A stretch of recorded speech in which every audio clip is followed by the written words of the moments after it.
here with John Cooper from Skillet. Thank you very much for being here. So excited to be here. Thank you very much. Right? You guys have a new album coming out later actually on Friday. Yeah. How excited are you? I'm so excited.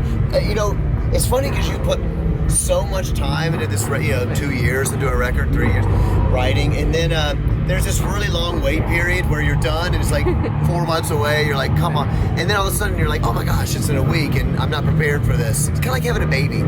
It's that feeling, Right. But I'm so excited for the fans to hear it. I hope they love it. I think it's a really inspiring record. It's a good workout album if people like. I love workout albums. That's my judge of a rock album. Can I work out to it, What are the BPM levels of it? Yeah, you gotta have the right BPM, some ebb and flow, Right.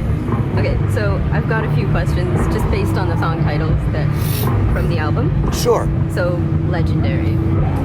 Who is someone that you consider to be the biggest legend? It doesn't have to be in the music industry, it could be anywhere. Any sort of legend. Oh, I'm a really big Martin Luther King Jr. fan. And the reason I love Martin Luther King Jr., well, there's lots of reasons. I think the reason that to me he's a bit above a lot of other people is that I put myself back into that time period, imagining that I was African American, which I'm obviously not.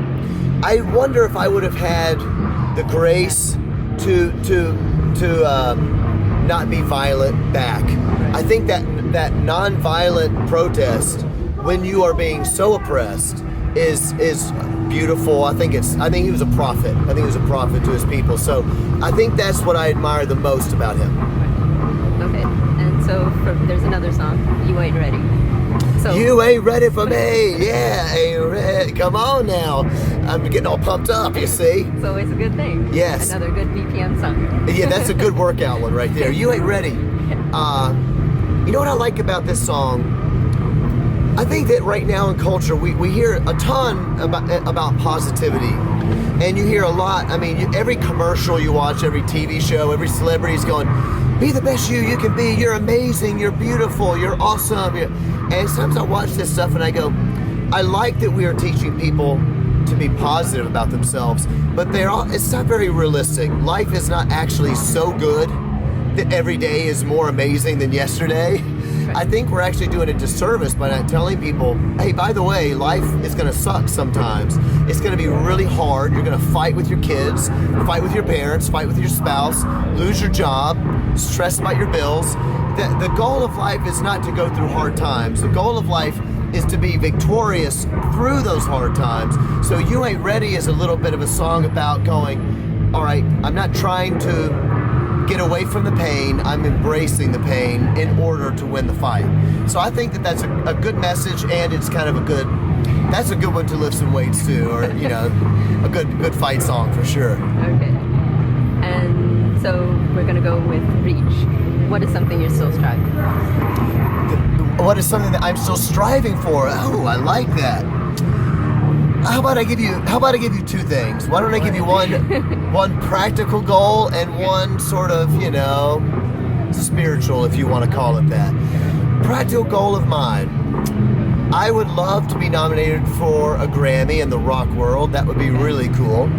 We were nominated for a Grammy years ago on the Christian music side.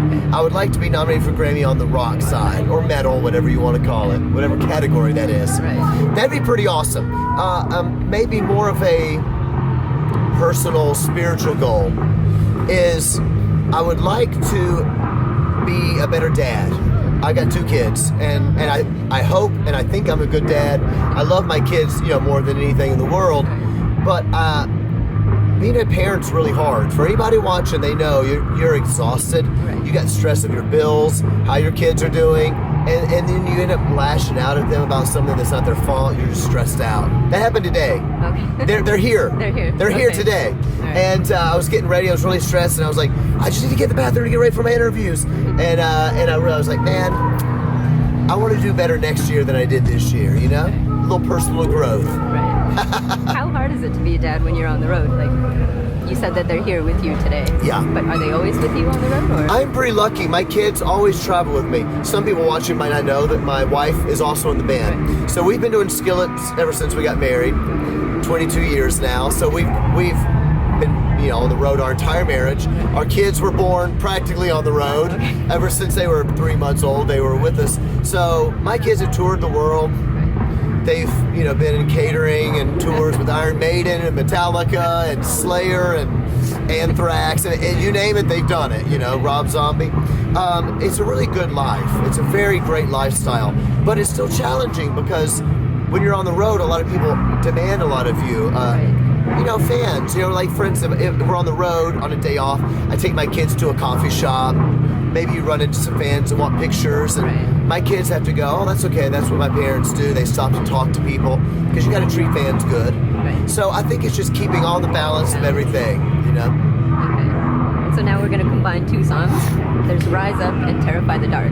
So are you a daytime person or a nighttime person? That was a very clever question with Rise Up and Terrify the Dark. I'm probably more of a nighttime person, though I wake up very quickly. Okay. So I don't like waking up early, but even if I do, I'm in a very good mood. So some people will mistake me for a morning person because I am an extreme optimist. I'm very hopeful, very upbeat person. I'll wake up like, this sucks, I hate waking up. How you guys doing? And my band is just like, really? My wife is like, dude, take it down a lot. Take it down. And the first single from the album is Victorious. So, just curious, as a band, if you guys were playing board games or sports or whatever, who would be the one who's victorious? Oh, if Skill is playing sports, probably my wife, Corey. We have two girls in the band, some people don't know. My wife is Corey, Jen is our drummer. Everybody's pretty competitive, but my wife is just a beast. And anybody doesn't believe me, all you gotta do is go to YouTube, watch a little bit of our live performance, and my wife plays guitar. She is an animal. She's like a female Angus Young or something like that, And so, We're scared of her, basically. Really? Yeah, she's no joke. She doesn't seem very intimidating, though. She's tiny. She's like 90 pounds of fury. Okay. 90 pounds, there it is. 90 pounds of fury. Ah, there you go. All right. Okay, so later this year you're going to be hitting the road with Alter Bridge, and then after Europe you're heading to Europe. Yeah. Now, in about 10 days, we're going on tour Seven Dust and Pop Evil in the U.S. only. Then we go straight with Alter Bridge, U.S. and 2 shows in Canada. Woo! Then we go to Europe. Best of luck with the That's album. it. 5 more days. The countdown has begun. Thank you very much. It was great chatting with you. Thank you very much.